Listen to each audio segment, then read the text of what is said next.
Douglas, porque o meu orientador é Cristina Coroa, o meu orientador é Heitor Ferreira Berg. Eu vou apresentar sobre o impacto do nome resultante do descomissionamento de embarcações de instalação offshore no Brasil. A introdução. Aproximando a vida útil, as embarcações do processo que dura uns 20, 30 anos, elas ocorrem ao acúmulo de norma. E esse enorme impacta no processo do seu descomissionamento.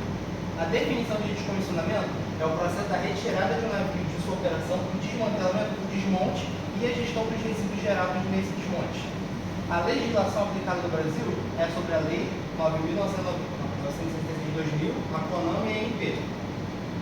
A lei de 2000, ela fala sobre a poluição de óleo e substâncias perigosas em águas brasileiras. Ela define a responsabilidade e a penalidade sobre o processo e quem deve fiscalizar em casos de infração. A lei da CONAM, ela define as regras de licenciamento ambiental, distribui as competências dos órgãos ambientais e padroniza prazos para os processos. A DNP, ela define as regras para o descomissionamento de instalações, o programa de descomissionamento que se torna obrigatório em todos e estabelece a responsabilidade dos operadores. As convenções internacionais, que é de Hong Kong, de Basileia e a Marpol.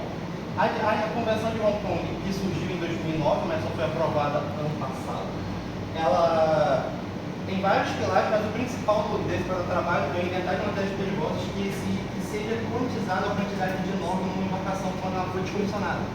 A de Basileia, ela diz sobre o transporte transfronteiriço do resíduo perigoso, o que considera norma.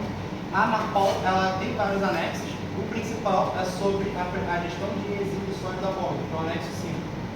Agora, a definição de norma é um termo que se refere a elementos radioativos encontrados na natureza, por exemplo, o minério de urânio, é o conceito norma, que é natural, ele não é produzido por ação humana.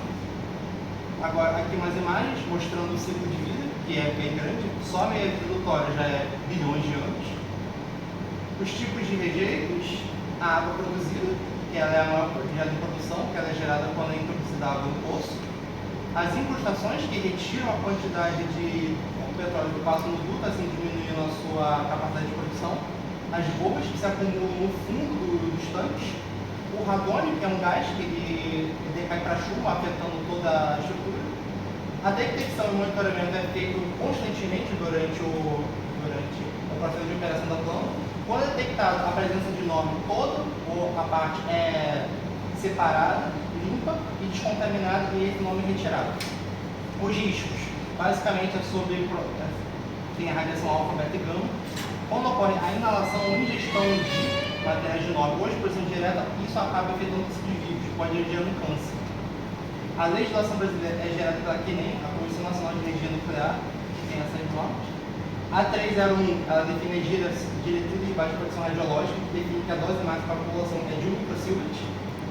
A 5.01, ela fala sobre transporte e que a norma de exposição ocupacional de 20. A 8.01, ela fala sobre a gerência de resíduos radioativos de baixa energia de radiação e o plano de gerência dos resíduos. E o 02 fala sobre o licenciamento dos depósitos. A 01, ela define que eles devem define o nome como 9.02 e a 8.02 ela define que eles devem ser enterrados em depósitos próximos à superfície. Porém, no Brasil, esse depósito não existe. Conclusão, a presença de normas nos campos acaba por aumentar a complexidade do processo de descomissionamento e do seu desmantelamento, aumentando o custo e complexidade operacional, pois se faz necessária a sua exportação, já que não há um repositório nacional.